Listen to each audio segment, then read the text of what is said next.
Pessoal, boa noite. Já voltaram por aí? Voltaram do intervalo? Sim, não, talvez? Falem para mim.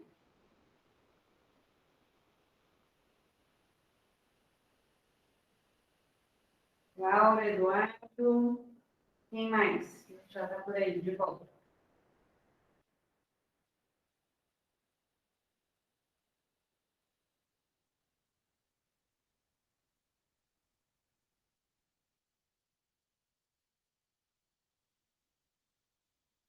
Podemos? Natália, eu vou começar, tá? Se porventura alguém não tiver voltado, como a gente está gravando, dá para pegar o que vocês não pegaram aí no comecinho, tá? Então, pessoal, primeiro, né, vamos às apresentações aí. Embora eu tenha falado com vocês, feito a divulgação, feito a abertura ontem, eu sou a Débora, então, professora de língua portuguesa aqui do Gênesis, e eu trabalho com as três frentes, né, de português. Eu trabalho com literatura, eu trabalho com gramática e eu trabalho com redação, nas turmas, tá?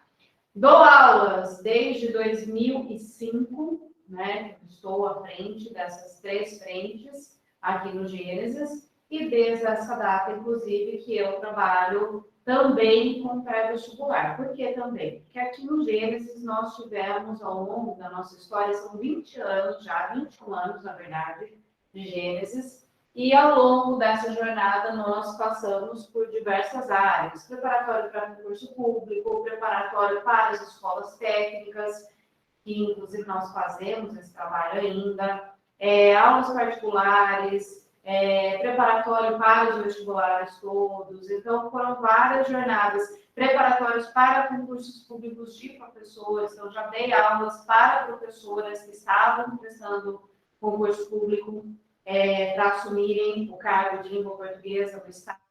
Então, são vários momentos, várias frentes diferentes aí. Só que é justamente o vestibular que é a menina dos nossos olhos, porque é um produto que chama muito a nossa atenção, de todos nós, de toda a nossa equipe de professores, e é uma equipe que realmente, de acordo com aquilo, né, que eu estava conversando com o Zé no começo da aula, é uma equipe que estuda o tempo todo, que se atualiza o tempo todo. Então, aquilo que eu falei, né, no comecinho, inclusive, da aula do Zé, é o que aconteceu de fato. Não sei se entre vocês todos, vocês pegaram a prova da Unicamp do ano passado, mas foi a prova inteira, inclusive não só as questões de biologia, falando sobre o Covid. Então, quando os professores destacam esses temas e trazem esses temas, isso acontece justamente porque a gente sabe exatamente aquilo que aparece, o que mais aparece nas provas.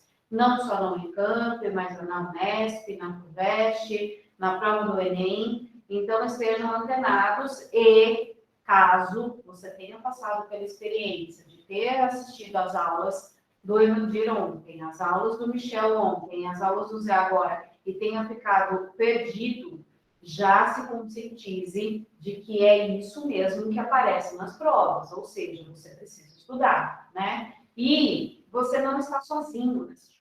Isso que é importante. Nós estamos aqui por vocês e para vocês. É muito difícil quando você descobre que você precisa fazer alguma coisa, mas você não tem nenhuma orientação a respeito de quem procurar que possa te ajudar, onde você vai buscar informação, ou pior, quando você tenta procurar e você não encontra.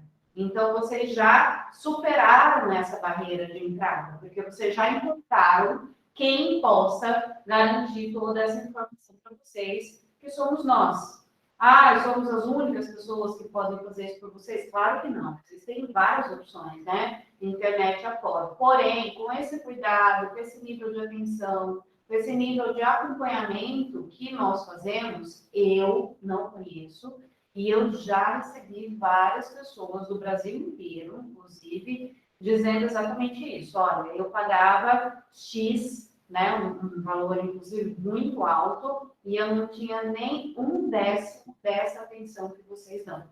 Ou então, eu optei lá por aquele baratinho, que é R$ 20 por mês, né, dentro da internet, mas eu estou jogado lá dentro da plataforma, eu fico só assistindo vídeo aula, e quando eu tenho dúvida, eu choro pro Papa, né? Então, esse nível, essa estrutura, como eu falei, que nós oferecemos, eu não conheço. Pode ser que exista? Até pode, porque ninguém é único, né? Óbvio.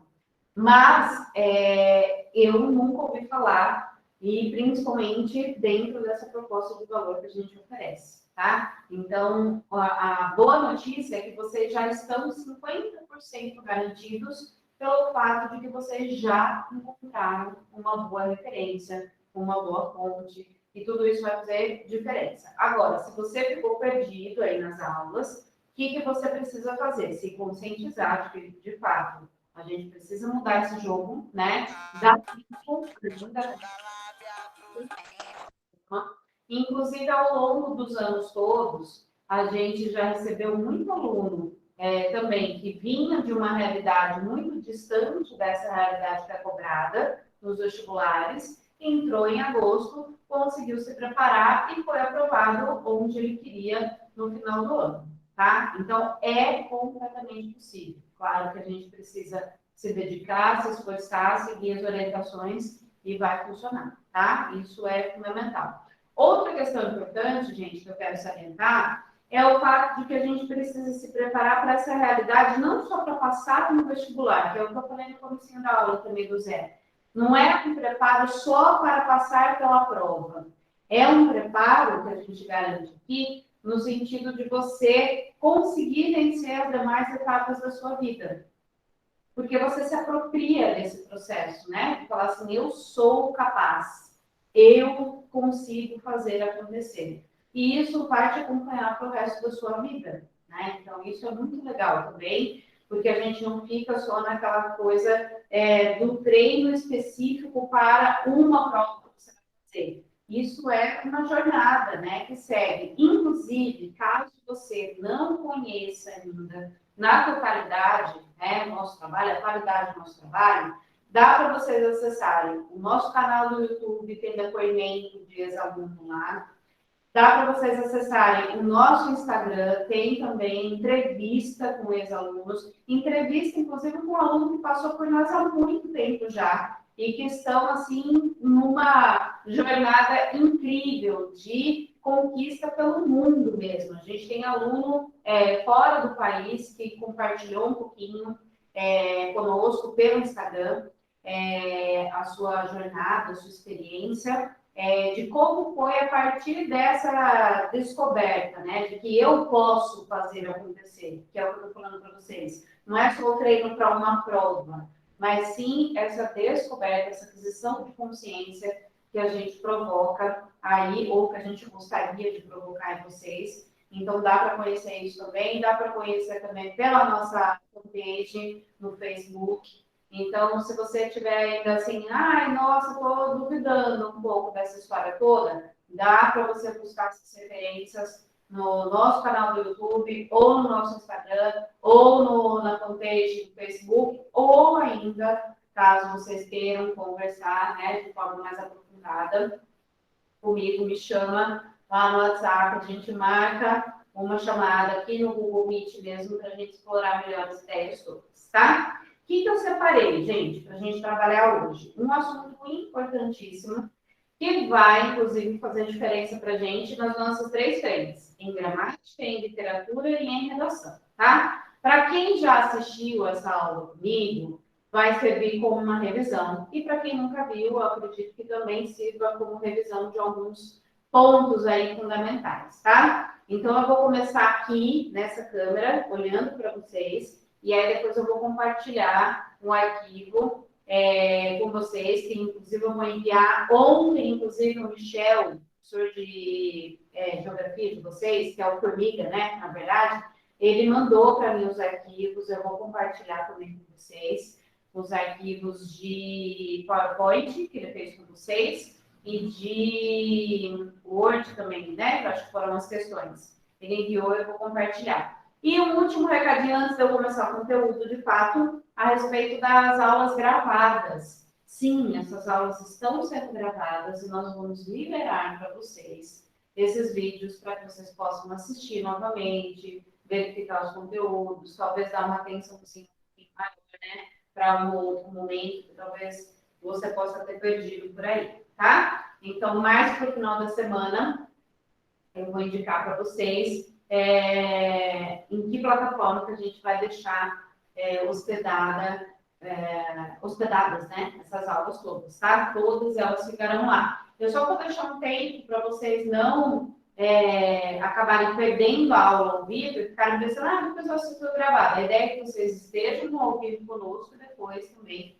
verifiquem a aula gravada, tá bom? Então, vamos lá. Sobre o que a gente vai falar? Sobre a interpretação textual.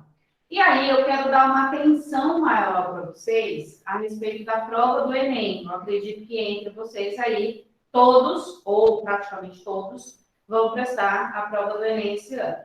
E isso que eu vou falar é extremamente importante, porque se você já teve, então, a oportunidade de examinar com muito cuidado as provas anteriores todas do Enem, você verificou o quê? Que das 45 questões que estão lá na prova de linguagens e suas tecnologias, boa parte delas é uma questão, na verdade, de interpretação de texto.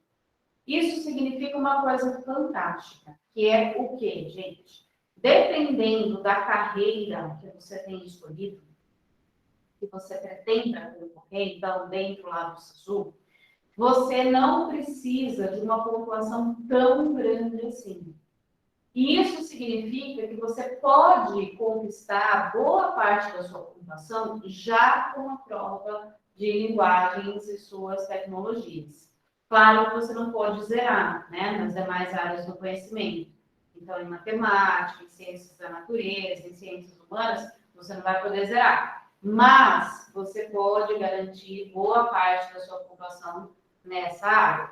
Se você é um candidato à medicina, mais ainda que essa conversa é importante para você, porque todo ponto é importante, né? A sua média tem que ser a mais alta possível, a mais próxima de 800, a sua média total, né, da prova, ou de 800 para cima, né, na verdade, para que você conquiste a sua tão sonhada vaga de medicina. Então, são muitos pontos aí que fazem com que você enxergue a importância das questões de língua portuguesa na sua prova. Não só do Enem, claro que eu estou focando mais no Enem agora, mas se você olhar para a prova da Unicamp, da Unesp, da FUVEST, qualquer outro vestibular que você possa prestar. Eu até costumo falar o seguinte, pensando agora na prova da Unesp, que boa parte da pontuação para aqueles cursos que demandam uma pontuação menor, boa parte dessa pontuação também é conquistada lá pelas questões de língua portuguesa, na primeira fase. Então, você pode se garantir já com essas questões. Só que a gente tem a tendência, todo aluno, né, tem essa tendência, de pensar assim, mas é a minha língua materna, é a língua com a qual eu me comunico desde quando eu aprendi a falar. E desde quando eu aprendi a ler e escrever, para que eu vou estudar isso aí? Né? Para que eu vou me importar? Não preciso. E é aí que a gente se engana redondamente, que a gente pode, inclusive, fazer com que toda essa boa notícia de que uma pontuação boa pode ser garantida pela prova de linguagens, pode, inclusive, se virar contra nós, tá? Então, se atentem para as questões de língua portuguesa, elas são muito importantes, independente da prova que você for prestar. E tudo isso sobre o que nós vamos conversar agora vai fazer diferença, não tenho dúvida alguma sobre isso que eu estou falando. Inclusive, vai te ajudar também para escrever uma boa redação e para entender melhor as obras de literatura, caso você vá prestar alguma prova que tenha lista de leitura obrigatória, tá? Não é o que acontece na Unesp, não é o que acontece no Enem, mas se você for prestar para o FUVEST, Unicamp, a gente tem leitura obrigatória, o EL, né, em Londrina, também tem leitura obrigatória. Então, a gente tem que pensar nisso, tá? Então, vamos lá. O que eu tenho que fazer para que a minha interpretação realmente seja efetiva, para que ela funcione? Quais são os passos que eu tenho que seguir? Eu tenho certeza que vocês já ouviram isso várias vezes. Ah, você tem que ler mais. Ótimo. Mas, caso você já tenha uma interpretação um pouco mais difícil de acontecer com você, ou ainda não seja tão boa assim, não vai adiantar nada você ficar lendo sem uma orientação, né? Que é o equivalente a gente sair escrevendo redação sem orientação nenhuma. Ah, eu só fico escrevendo, perpetuando os erros, né? A ideia não é essa. Da mesma maneira que, de repente, quando você lê um texto e não interpreta corretamente esse texto, não vai adiantar você ficar lendo, que você não vai sair do lugar, tá? Então, o que as provas todas, elas estão buscando dos candidatos? Elas buscam um candidato que tenha tido uma formação consciente. Como que isso vai acontecer? Tanto a sua formação escolar, quanto a sua formação pessoal. Então, todas as suas experiências de leitura serão levadas em consideração. E tudo mesmo, quando eu digo tudo, é tudo. Então, todas as besteiras, entre aspas, que você possa ter assistido na televisão quando era criança, todas as musiquinhas que tenham cantado para você, todos os livrinhos, todas as histórias em quadrinho, todas as leituras que foram obrigatórias na escola, todas aquelas leituras que você fez porque você quis em casa, todas as conversas que você teve, seja na escola ou em casa, né? Não importa. Todas as situações comunicativas serão levadas em consideração por todas as provas. Essa é a boa notícia, inclusive, né? Porque é isso que configura, inclusive, nessa modernização pela qual todas as provas passaram. Há 20, 30 anos atrás, as cobranças eram muito mais técnicas em relação ao uso da nossa língua. Hoje, a gente verifica que essa cobrança é no sentido de correlacionar informações. Então, por isso que eu digo que todas as experiências são positivas, né? E serão levadas em consideração. Mas você precisa ter consciência desse processo, né? Como assim? No sentido de repente, você escutou o professor de biologia fazendo uma pergunta para você, agora há pouco, inclusive, na aula dele. E aí você fala assim, nossa, sei lá, eu nunca ouvi falar nisso. Com certeza, em algum momento da sua vida, você já ouviu, por exemplo, o termo lipossolúvel ou hidrossolúvel. Com certeza, é impossível que você nunca tenha escutado. Se você esteve na escola, se você esteve em contato com a internet, com a televisão, com a mídia escrita, você com certeza ouviu. Só que você estava, sei lá, em Plutão quando isso daí aconteceu. De maneira que você não correlaciona as informações. Então, a gente tem que brecar esse processo a partir de agora. E a partir de hoje, inclusive, né, a gente tem que considerar que tudo é importante para você. Porque tudo pode aparecer no seu vestibular, na sua prova. Então, por exemplo, eu iniciei a conversa com o Zé, o professor de biologia de vocês, falando a respeito, ele, né, na verdade, começou a falar a respeito dessa sensibilização, né, que todos nós estamos vivendo em virtude desse contexto pandêmico, em especial as crianças, porque é o nosso público, o público da educação e tudo mais, e eu mencionei algo lá das Olimpíadas, assim como ele também mencionou algo das Olimpíadas. Então, o evento Olimpíadas, só para dar um exemplo para vocês, é um evento que é mundialmente visto, que é mundialmente importante. Então, qualquer coisa relacionada a esse contexto pode aparecer numa prova. Pode aparecer como? Num formato de uma questão de física, por exemplo. Então, se a gente olhar, sei lá, para o movimento que uma bola de basquete faz, da trajetória da bola de basquete, do momento em que ela é lançada da mão do jogador até o momento em que ela, de fato, entra na cesta. Então, esse movimento é uma parábola. Isso pode aparecer numa questão de matemática, isso pode aparecer numa questão de física. O movimento corporal dos atletas da ginástica artística, por exemplo, tanto feminina quanto do masculino. Poderia aparecer uma questão de física, uma questão de matemática, uma questão relacionada à eficiência mesmo, né, dos atletas. Poderia aparecer uma questão de biologia. Por exemplo, uma prova de natação, que é uma prova de resistência, ou uma prova de atletismo, poderia aparecer alguma coisa nesse sentido. Ou ainda, em relação a essas questões todas que nós estamos, né, vivenciando, sobre essa questão de equilíbrio mental, né? Então, a gente mencionou o caso de uma das atletas da ginástica artística ter ser recusado a competir por equipe, em virtude desse desequilíbrio dela, mental. No ano passado, a gente viu que o tema de redação do Enem, foi justamente a respeito do estigma das doenças mentais no Brasil. E, inclusive, já caiu também, outro aspecto aí relacionado às Olimpíadas, já caiu na Unifesp a questão do uso do hijab, que é aquela cobertura dos cabelos, né, e também do pescoço e aqui do colo, que as mulheres muçulmanas usam.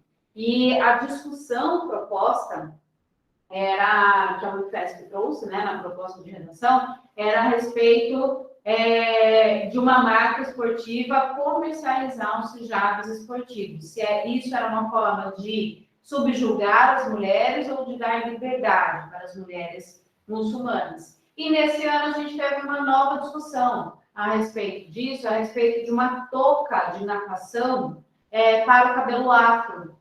Então, de novo, por que eu estou tendo essa conversa com vocês? Porque tudo é importante. Tudo que estiver acontecendo ao nosso redor é importante, você precisa estar antenado. Porque isso pode aparecer na sua prova de alguma maneira, ou de várias maneiras, né? Então, a interpretação textual, ela se constrói a partir disso, o fato de você estar atento. Você não pode ser uma pessoa que não sabe o que está acontecendo ao seu redor. Você precisa estar ligado. Eu tenho certeza que vocês já ouviram isso inúmeras vezes dos seus professores de humanas, dos seus professores de língua portuguesa, dos seus professores de redação, principalmente de redação, porque você vai ser muito cobrado nesse sentido, de correlação de informações, tá? E aí, então, a partir de hoje, né, você vai estabelecer hoje, é um novo dia para mim, é um novo começo, você vai ficar ligado e vai prestar atenção em absolutamente tudo, todas as discussões que possam surgir. E aí, como que a gente faz isso? Antigamente, as pessoas faziam isso a partir de assistirem aos telejornais. Hoje em dia, eu sei que isso está mais em desuso. Você faz isso principalmente através da internet, seja via podcast, que você pode ouvir, ou ainda através dos memes. Isso é importante também. Então, de repente, você viu lá um assunto que está sendo muito trabalhado a partir dos memes todos, e aí você pensa assim, nossa, o que será que é isso? E a partir disso que você vai se informar. Então, o meme é uma boa fonte de informação. Inclusive, eu até tenho um vídeo no nosso canal do YouTube, do Gênesis, um vídeo meu falando sobre isso. É uma correção de uma das questões da Unicamp, se não estou enganada, e eu menciono essa questão do meme como fonte de informação. Então, por isso que eu falei, todas as suas experiências comunicativas serão consideradas como importantes. E isso é a modernização das provas. Há 30 anos atrás, tudo bem, meme nem existia, mas isso nem apareceria numa prova se existisse. Porque nós éramos muito tradicionalistas, nós éramos muito convencionais. Como hoje a nossa comunicação é muito dinâmica, ela acontece de uma forma muito rápida, a gente precisou, as provas todas, né, precisaram abraçar essas novas realidades. Então, a dica número 1 de ouro já foi dada para você. A partir de hoje, tudo é importante. Tudo que acontece ao seu redor, no mundo que você está inserido, é importante, você precisa estar informado sobre isso. Informação número 2. Como que eu vou, então, começar a melhorar a minha interpretação textual? A gente precisa entender o seguinte. Para que a comunicação ocorra, para que ela aconteça, de fato, a gente precisa de alguns elementos presentes para essa comunicação acontecer. Então, o primeiro elemento aí é justamente essa necessidade de transmitir alguma informação. Então, esse objetivo, ele já foi estabelecido por quem pretende transmitir a informação. Então, a gente tem o emissor da mensagem e a mensagem, propriamente dita. E a gente precisa ter, então, para quem transmitir. Então, eu chamo não, né? Nós chamamos isso de atores comunicativos. Para o ambiente de comunicação acontecer, eu preciso ter os atores da comunicação envolvidos no processo. São 3, inicialmente, que a gente vai verificar. Quais são esses atores? O emissor da mensagem, a mensagem propriamente dita e o receptor dessa mensagem. Então, a gente tem 3 pessoas do discurso que precisam estar envolvidos nesse processo. Quem está emitindo a mensagem e quem vai receber essa mensagem. Por que saber isso é importante? Porque uma vez que você reconheceu tudo isso, quando você entra em contato com o texto, seja ele verbal ou não, seja ele escrito ou oral, não importa a natureza dele, você precisa, então, reconhecer quem são esses 3 atores para você já começar a reconhecer a importância daquela informação e interpretar aquela informação, ok?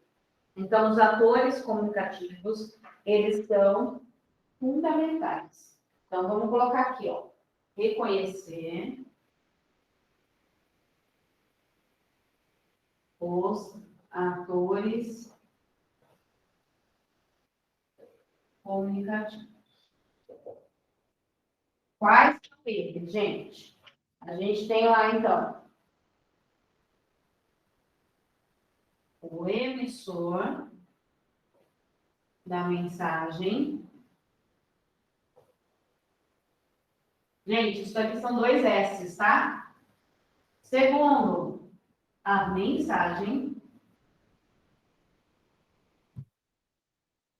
E terceiro, aliás, vamos até mudar essa ordem aqui para ficar melhor na cabeça de vocês. O receptor da mensagem.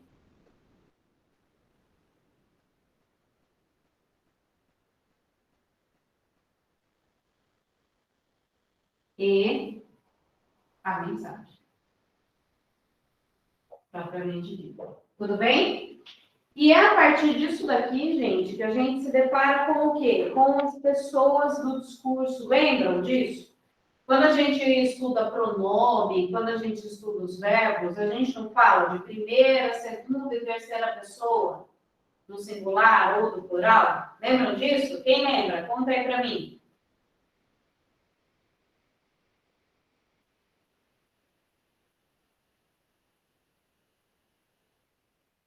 Lembram?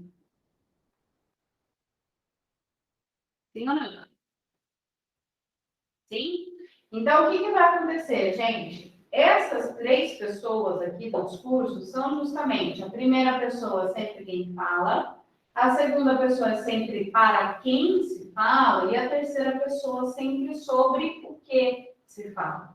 Então, a partir de agora, sempre que você entrar em contato com o texto, seja ele oral, ou seja, se você estiver escutando ele no podcast, por exemplo, só escutando, ou ele escrito, né, se você estiver lendo, seja ele verbal, ou seja, composto por palavras, ou não verbal, você precisa fazer esse reconhecimento aqui inicial. Quem é que está falando, para quem que é destinado esse texto e sobre o que ele está falando para mim. Tudo bem? Então, isso é importante para a gente estabelecer aí a nossa compreensão a respeito daquilo que está sendo dito. Tudo bem? Terceiro ponto importante, a gente precisa lembrar que dentro dessa questão comunicativa, existe aquilo que nós chamamos de funções da linguagem. Isso é importante, tá? E agora, então, eu vou compartilhar com vocês um arquivo para a gente poder entender essa ideia das funções. A função da linguagem, ela vai variar de acordo com isso daqui e de acordo com outros aspectos que a gente vai verificar. Tudo bem? No Enem, função da linguagem costuma aparecer com bastante frequência, assim mesmo, né? Com esse nome e a cobrança de maneira muito didática nas questões. Nas demais provas, isso sempre aparece, mas de uma forma mais velada, não tão escancarada, assim, como o Enem normalmente cobra, tá? Então, eu vou compartilhar aqui na tela com vocês, para vocês verificarem.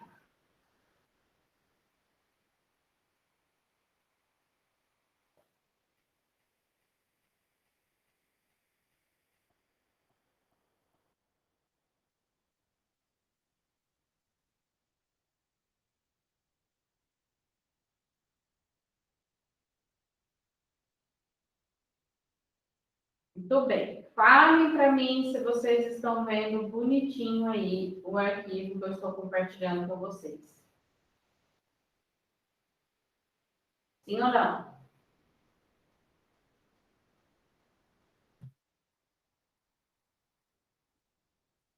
Se vocês puderem abrir o microfone e me falar, eu vou agradecer muito. Sim, Pro. Sim, muito bem. Então, vamos lá, ó. Vamos entender essa história, tá? Então, olha só. Para poder olhar para o texto e compreender, de fato, o que é que aquele texto vai cobrar de mim, de informação, e para interpretar melhor, além de eu fazer esse reconhecimento inicial, então, eu preciso entender qual que é o foco desse texto, tá? Se o foco estiver lá no emissor, ou seja, na primeira pessoa, né, do discurso, em quem está falando, nós teremos aquilo que a gente chama de função emotiva ou expressiva. Olhem aí a explicação, ó, definição. Nesta há um envolvimento pessoal do emissor que comunica seus sentimentos, emoções, inquietações e opiniões centradas na expressão do próprio eu, levando em consideração o seu mundo interior. Para tal, são utilizados verbos e pronomes em primeira pessoa, muitas vezes acompanhados de sinais de pontuação, como reticências, pontos de exclamação, bem como o uso de onomatopeias e interjeições. Hoje, a gente tem uma profusão dessa função da linguagem através das redes sociais. Então, quando você vai lá no seu Instagram, posta uma foto lá e escreve uma legenda bem bonita para gerar um monte de like na sua foto, ou de comentários até, a sua função é justamente essa função emotiva ou expressiva. Claro, quando você não está querendo vender nada, quando você está focando apenas em você. Inclusive, gente, quem de vocês está antenado com as mudanças pelas quais o Instagram vai passar? Quem ouviu falar sobre isso? Conta para mim.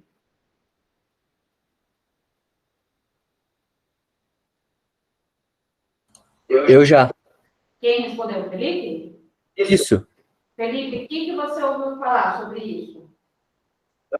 Eu trabalho com rede social numa agência e a gente está tendo problema para enviar vídeo, muitos stories, por causa que o Instagram está com os problemas já do Facebook, de que não está mandando para tantas pessoas, por causa de problemas de... não é privatização, é coisa de dados. Isso. Então, olha só. Privacidade, né? De dados. Isso. O que acontece? Quando... Inclusive, vocês já assistiram ao filme? Claro que é uma história romantizada, né? Eles apresentaram naquele filme, mas vocês já assistiram ao filme que fala sobre a criação do Facebook? Quem já assistiu? Eles contam a história de como o Facebook foi criado. Eu já assisti. Sim? Inclusive, tem mão de brasileiro, né? Na construção aí do algoritmo inicial do Facebook. Então, inicialmente, quando essas redes foram criadas, elas foram lançadas justamente para serem redes para pessoas físicas, para pessoas individuais que queriam uma vitrine, né? Para elas se mostrarem e para elas se conectarem com as pessoas. Muito próximo àquilo que hoje foi atribuído ao Tinder, né? Para ser feito. Então, antigamente, antes dessa invenção do Tinder, o Facebook tinha essa funcionalidade. Aí, ao longo do processo, os próprios usuários deram uma outra funcionalidade no Facebook. E aí, muitos desses usuários começaram a migrar para outras redes sociais. Uma dessas redes foi justamente o Instagram. Qual que era a ideia inicial do Instagram? Só foto, né? Você só postava foto lá e era também uma vitrine daquilo que você queria representar, né? Naquela rede social. Porém, de novo, os próprios usuários foram mudando, né? Desvirtuando esse processo de maneira que hoje o Instagram é uma ferramenta de marketing. Se não é a principal, é uma das principais. Então, pensando nisso, o que acontece? Quando a gente olha, né, para o Facebook ou para o Instagram e a pessoa não quer vender nada, ela só quer se colocar como vitrine ali, a gente vai encontrar a função emotiva ou expressiva. Que a pessoa colocando uma foto e escrevendo uma legenda, né, um textão, ou os famosos textões do Facebook, em que a pessoa vai lá se declarar, se lamuriar, desabafar, o que quer que seja, né? Então, são excelentes exemplos aí. Então, o foco da função emotiva ou expressiva está lá no emissor. O foco está na primeira pessoa. Aí a gente tem um exemplo de um soneto do Vinícius de Moraes, que é, inclusive, um soneto muito conhecido. A gente vai ler aqui rapidinho. Ó. Soneto de fidelidade. De tudo, ao meu amor, serei atento, antes e com tal zelo, e sempre e tanto, que mesmo em face do maior encanto, dele se encante mais meu pensamento. Quero vivê-lo em cada vão momento, e em seu louvor hei de espalhar meu canto, e rir meu riso, e derramar meu pranto, ao seu pesar ou seu contentamento. E assim, quando mais tarde me procure, quem sabe a morte, angústia de quem vive, quem sabe a solidão, fim de quem ama, eu possa me dizer do amor que tive, que não seja imortal, posto que é chama, mas que seja infinito enquanto dure. Então, o tempo todo, o foco do texto é transmitir essa emoção, ou esse sentimento, ou mesmo esse pensamento em relação ao que seja a fidelidade dentro do amor, né? Em relação ao que seja o amor, propriamente dito. Então, o foco está lá no emissor. Só quem importa para o texto é o emissor. Ponto final. Isso é a função emotiva.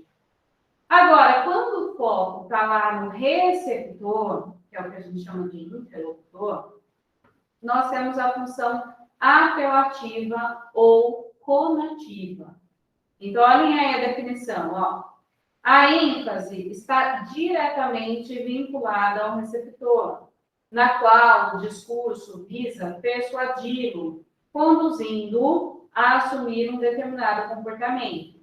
A presente modalidade encontra-se presente na linguagem publicitária, de uma forma geral, e traz como característica principal o emprego dos verbos no modo imperativo.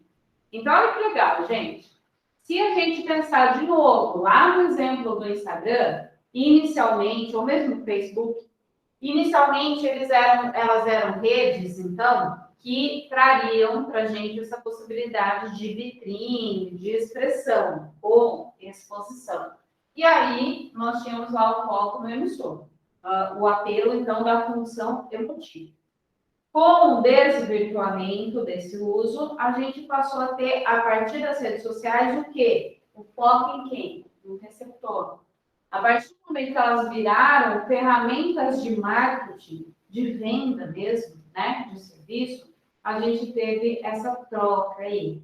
Então, o que é mais importante para quem possui uma conta lá no Instagram, uma conta comercial, inclusive, é o receptor dessa mensagem.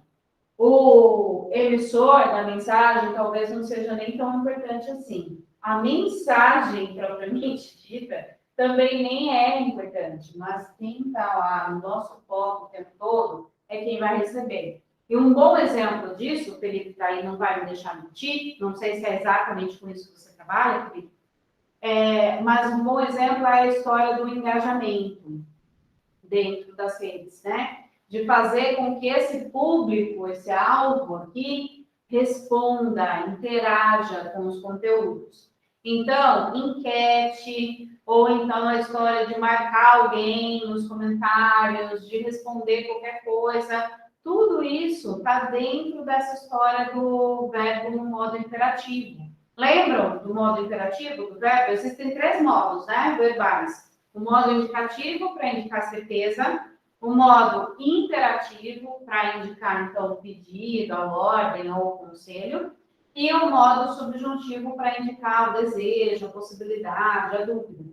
Então, quando você escreve lá, marque aí o seu amigo, comenta, salva, compartilha e tudo mais, você está sempre dando ordens, né? Claro que não é uma ordem propriamente dita, é um pedido que você está fazendo para o seu cliente, mas é justamente lá a partir do verbo flexionado do imperativo, tá? Então, a função disso é a função apelativa ou conativa. Olhem aí o exemplo, ó. A gente tem uma campanha. Você compartilharia uma dentadura? Então, não compartilhe a sua senha. Então, vejam, é uma campanha educativa, inclusive, né, a respeito de proteção dos seus dados aí, individuais, e estabelecendo um paralelo aí, né, uma comparação com o uso de dentadura. Imagina quando você vê isso aí, né, ai, que nojento compartilhar dentadura, então não compartilha assim, né? Então, o que a gente tem a partir disso? O reconhecimento não só dos atores lá, né, comunicativos, mas principalmente do objetivo desse texto. Então, função da linguagem é a mesma coisa que objetivo daquela situação comunicativa. Então, o objetivo é expressar o sentimento do emissor? É a função emotiva ou expressiva.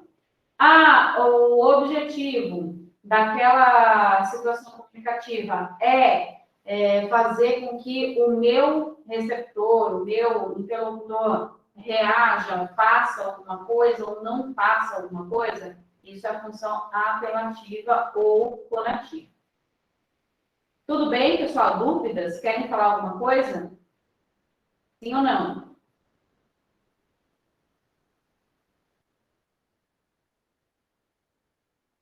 Tudo tranquilo até aí? Falem para mim no microfone que eu estou sem o chat aqui, por favor. Sim. Sim? Então, vamos lá. Função referencial ou denotativa. O que é isso, gente? É quando a gente tem um foco dessa situação comunicativa voltado apenas para a mensagem. Olha que legal. Então, quando você assiste a um telejornal, por exemplo, em que os âncoras, ou seja, os apresentadores daquele telejornal, não apresentam opinião deles, pessoal, só estão apresentando a informação sem que eles insiram nenhum comentário, isso é o que a gente chama de função referencial ou denotativa. Então, olhem aí ó, a definição. ocorre quando o objetivo do emissor é traduzir a realidade visando a informação.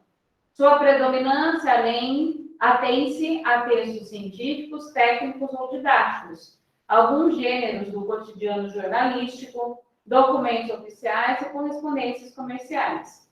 A linguagem, nesse caso, é essencialmente objetiva, razão pela qual os verbos são retratados na terceira pessoa do singular, conferindo-lhe total impessoalidade por parte do emissor. Então, quando o emissor não emite a opinião dele, ele só informa, isso é a função referencial ou denotativa. A gente tem um exemplo aí, ó, de um trechinho. Olha que legal.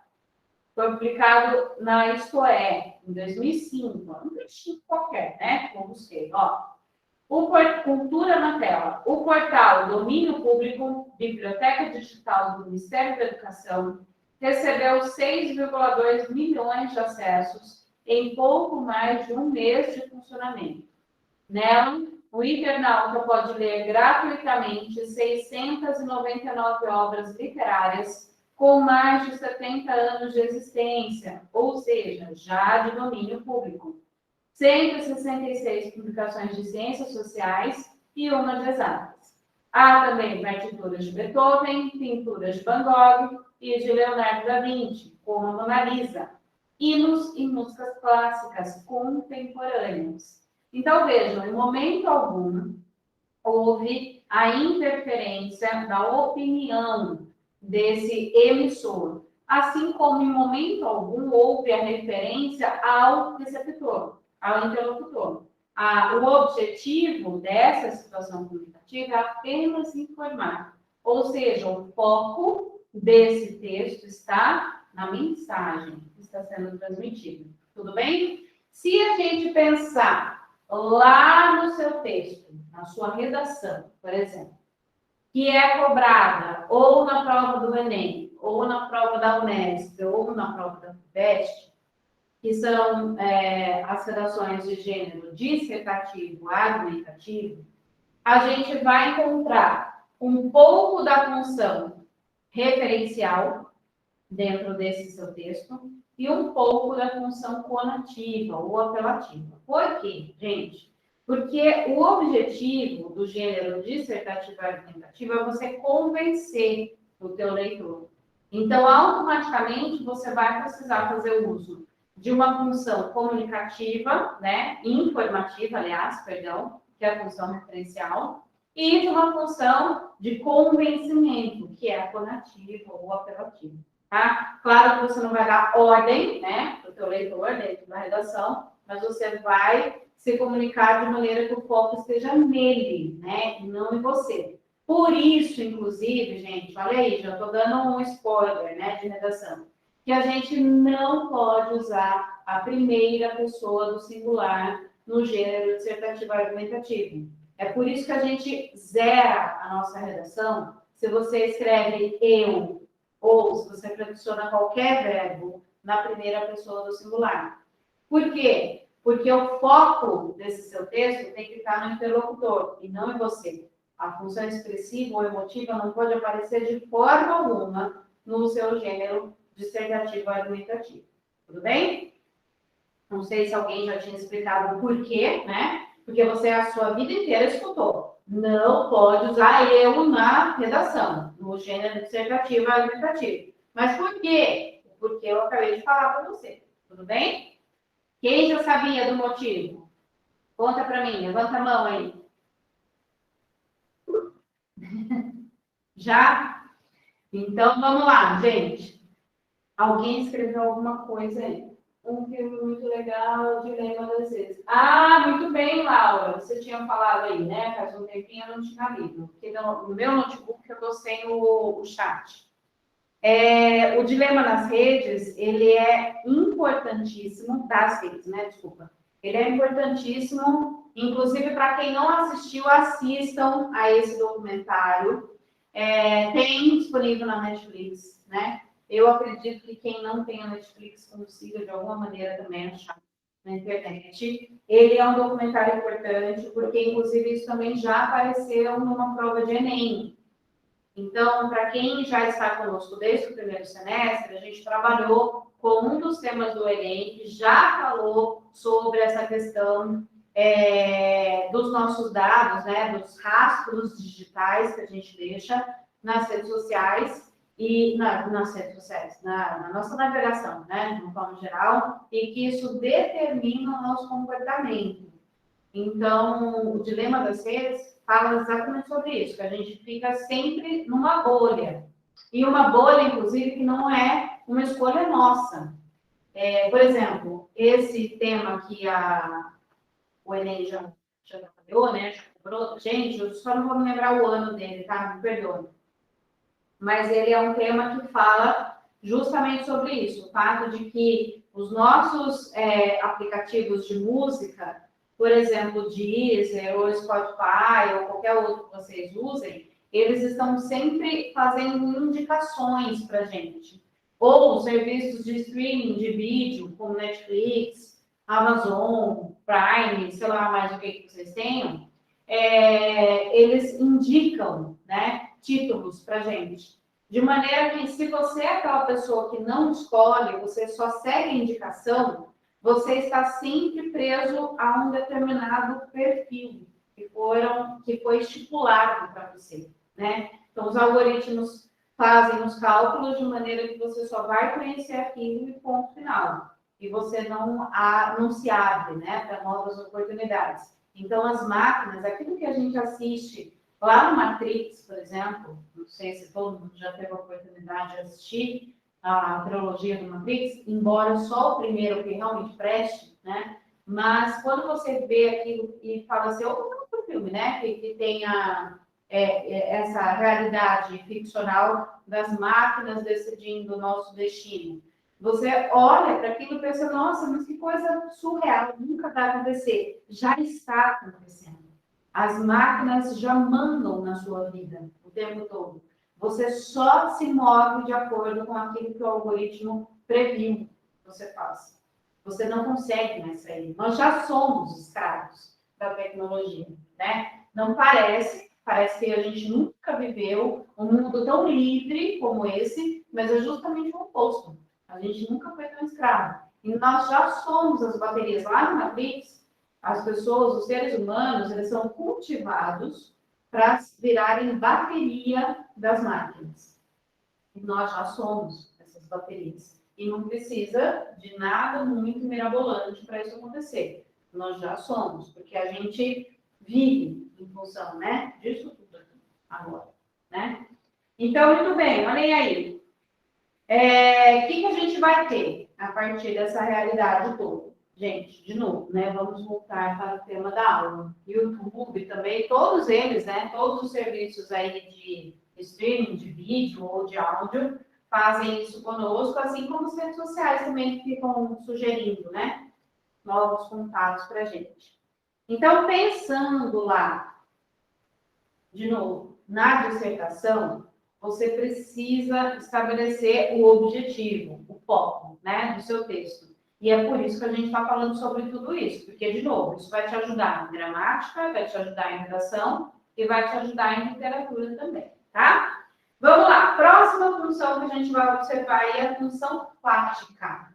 A função fática vai fugir um pouquinho não, né? Vai apresentar para a gente uma quarta possibilidade. Por quê? Para a comunicação acontecer, eu tenho que ter lá quem vai falar, né? O emissor da mensagem, para quem esse emissor vai falar, que é o receptor, e a mensagem para o cliente. Mas, para que essa fala ocorra, para que ela aconteça, precisa existir um canal de comunicação. Olha que legal, né? Então, a função fática, ela vai se ocupar justamente disso. Ela vai se ocupar dessa verificação do canal de comunicação, se ele está ativo, se ele está aberto, se ele está funcionando. Isso é importante, né? Então, uma boa forma de exemplificar, vou sair um pouco do Facebook, do Instagram, tá? Uma boa forma da gente exemplificar isso é aquilo que a gente faz quando estamos presencialmente com as pessoas. Os brasileiros, inclusive, nós, né, brasileiros, somos muito percebidos com uma certa estranheza por determinados estrangeiros. Porque a gente gosta muito de pegar, né, nas pessoas. Quando a gente está conversando pessoalmente com alguém, a gente está sempre pegando na pessoa. Vocês já pararam para pensar o porquê disso, dessa necessidade de toque? Isso acontece muito, inclusive, quando você percebe que você está falando, ou a pessoa que está falando com você, percebe que você não está prestando atenção, né? Ou quando você percebe que a pessoa com quem você está falando não está prestando atenção em você. E aí, o que você faz? Você provoca uma intervenção física mesmo. Você toca a pessoa. Você segura no braço, no antebraço, você dá um toquezinho na mão. Como se você estivesse testando o canal de comunicação para verificar se ele está aberto ainda. Se a pessoa está viva, está acordada, está interessada naquilo que você está falando. Aqui, no virtual, né, ficou muito frequente essa verificação com aquela história de fulano, você está me ouvindo? Inclusive, você já deve ter visto o meme, né, a respeito disso, que as aulas viraram sessões espíritas, né? E o professor está sempre chamando alguém e perguntando, você está aqui? Está tudo bem, né? Vocês estão me ouvindo? O Zé falou isso algumas vezes com vocês. Se vocês estão me ouvindo, vocês estão mais quietinhos, ou seja, ele estava testando o canal de comunicação com vocês. Mas como que isso pode aparecer num texto escrito? Como é que pode aparecer? Quem consegue me dar um exemplo disso? Dentro da literatura, por exemplo. Alguém lembra de algum exemplo? Como que esse teste do canal de comunicação pode aparecer num texto literário? Texto da literatura. Alguém consegue me falar?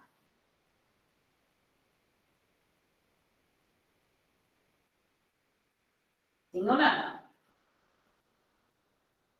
Alguém lembra?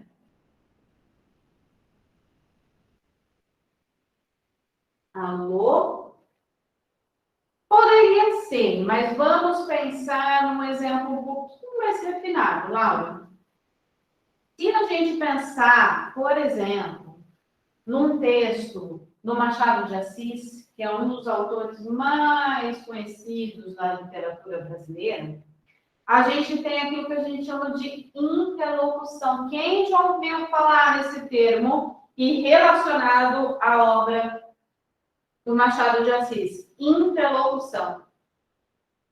Conta para mim. Vou repetir a pergunta. Quem já ouviu falar no termo interlocução relacionado às obras do Machado de Assis? A Jennifer já me viu, né? Jennifer é nossa aluna, aplicadíssima, que vai passar esse ano em medicina. Então, gente, o que é? Essa questão da interlocução é justamente esses testes de canal de comunicação aberto. Em muitos momentos das obras do Machado de Assis, ele para a narrativa e se dirige diretamente a nós, leitores. Inclusive, a partir de algo que dentro da gramática a gente chama de uso de vocativo. Falando, inclusive, você, leitor, me perdoe, leitor, ou então se referindo de maneira irônica a nós, leitores. Olha que legal, a gente está numa aula que poderia ser classificada apenas como uma aula de gramática, mas que a gente trouxe vários elementos aqui, tanto de redação quanto de literatura, né? E aí a gente consegue entender, consegue começar a correlacionar as informações. Então, a função prática, que está ali, então, relacionada ao canal de comunicação, a verificação do canal de comunicação, também pode aparecer numa obra de literatura. E isso, dentro da literatura, é chamado de interlocução, que é esse recurso utilizado pelo autor, então, dessa obra literária, de parar a sua narrativa e se dirigir a nós, leitores, como se ele estivesse querendo conversar conosco, estabelecer um diálogo conosco, tá bom? Então, essa ideia de testar o canal de comunicação é algo que faz com que a gente acorde no meio da conversa. Então, de repente, você está lendo lá a narrativa, nossa, até dormir. E aí, de repente, tem um break ali, né? Um break, né? Já que todo mundo adora inglês, né? Um break na história toda para uma fala sendo direcionada de forma direta a mim, leitora. Isso faz com que eu desperte, né? Isso faz com que a minha atenção seja voltada novamente para aquilo, tá? Então, vamos lá, ó. Vamos ler a definição aí. O objetivo do emissor é estabelecer o contato, verificar se o recebedor está recebendo a mensagem de forma autêntica, ou ainda visando prolongar o contato. Há o predomínio de expressões usadas nos cumprimentos, como bom dia, oi, ao telefone, pronto, alô, e em outras situações em que se testa o canal de comunicação. Está me ouvindo? Então, aí a gente tem um exemplo do que a Laura falou aí, né? Alô, como vai? Tudo bem, e você? Vamos ao cinema hoje? Prometo pensar no assunto. Retorno mais tarde para decidirmos o horário. Toda vez que a gente se comunica com alguém, seja de maneira presencial ou não, você abre o canal de comunicação e você fecha, né? O canal de comunicação. Então, você se encontrou com alguém na rua, oi, tudo bem? Ah, até mais, tchau, tchau, um beijo, a gente se vê, né? Se pá, né? Aquele tipo de coisa, né? Que vocês falam, tá bom? Dúvidas? Querem falar alguma coisa? Só eu que estou falando? Alguém quer interagir? Vocês lembravam dessas funções? Quem lembrava? Conta aí para mim. Eu não lembrava o nome, mas quando você começou a falar, eu comecei a ligar elas.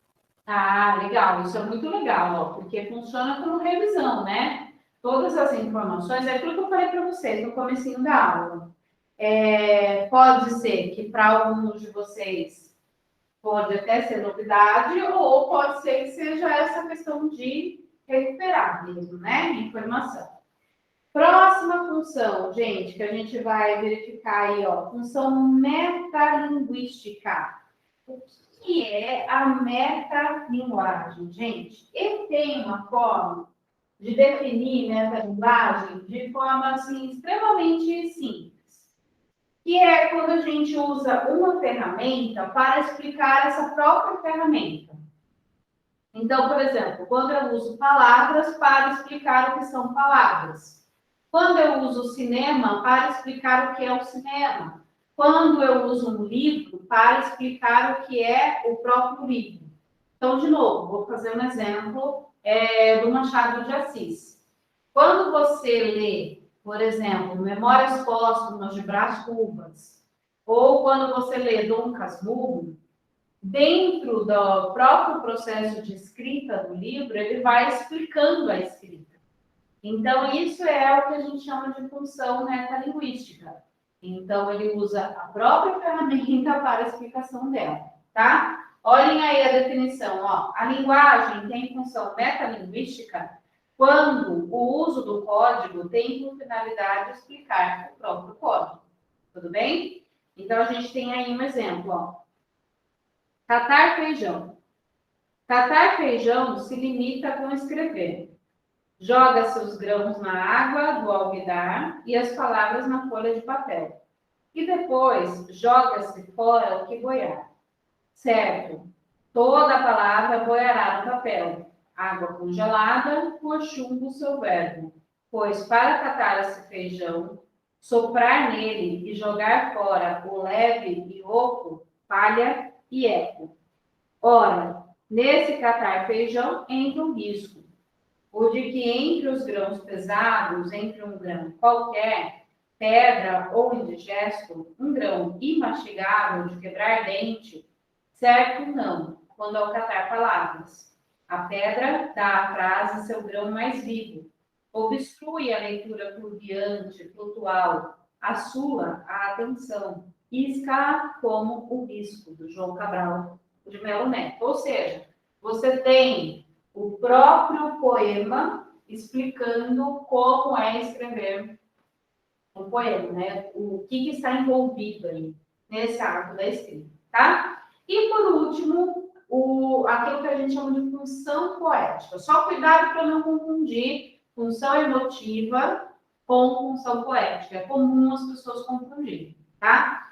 Vocês com certeza já entraram em contato com um texto verbal mesmo. Pode ser uma música, pode ser um poema, simplesmente, em que o foco desse texto estava só naquela construção poética.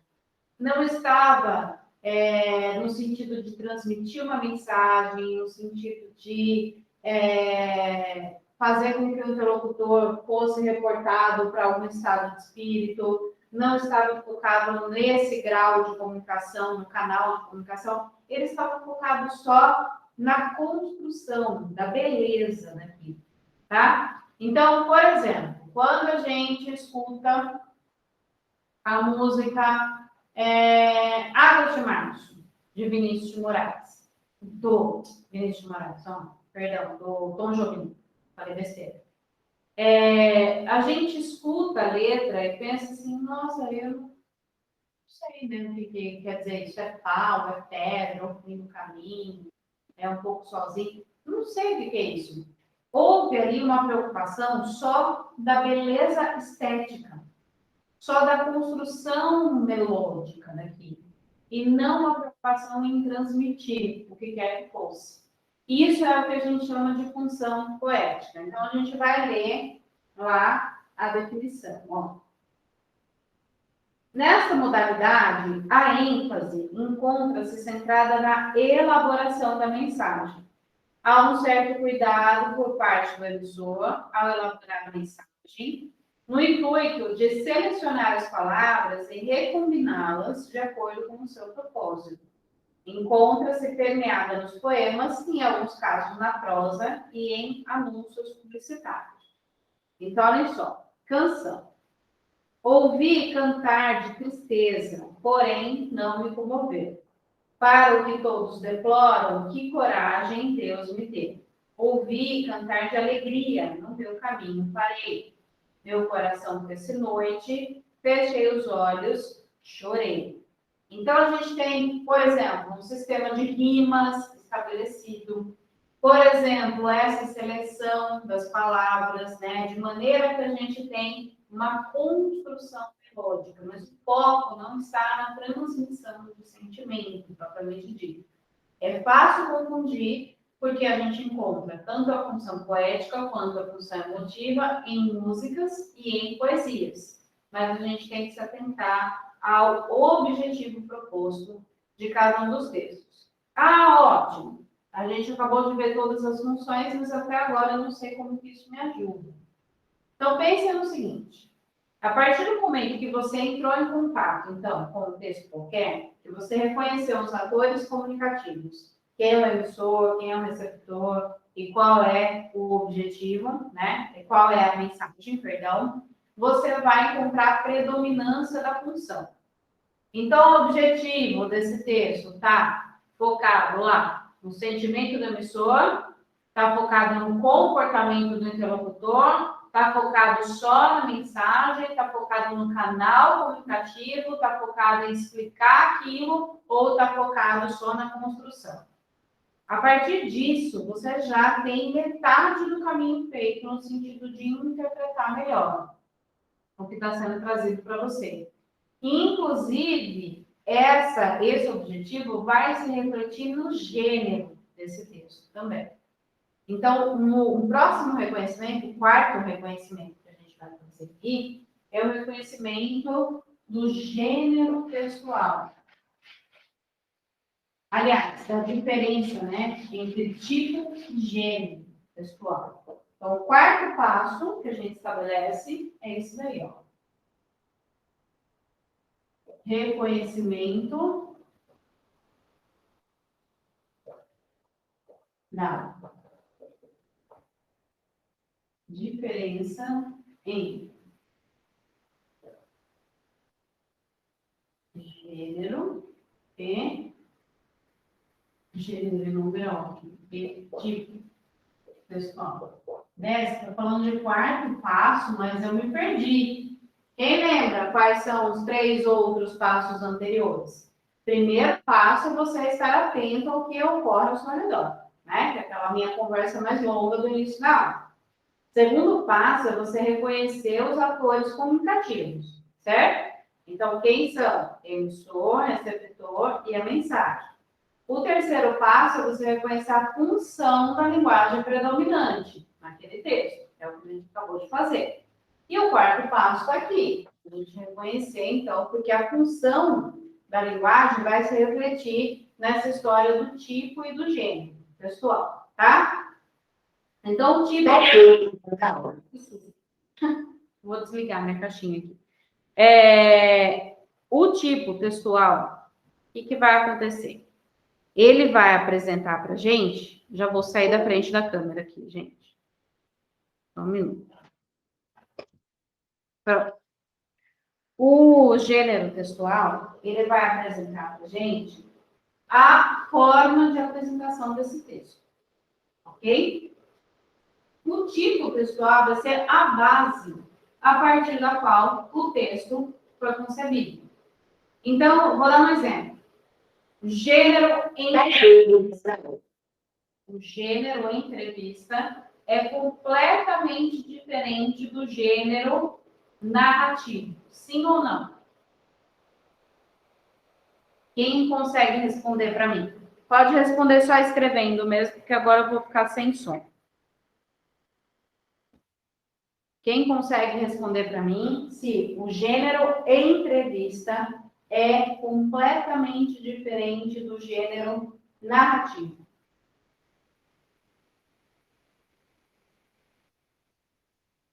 Sim ou não? Então, quando eu olho um texto, numa entrevista, eu consigo reconhecer de imediato que aquilo é uma entrevista? Só nessa batida de olho, eu consigo reconhecer? Sim, né? Por quê? Como eu faço isso?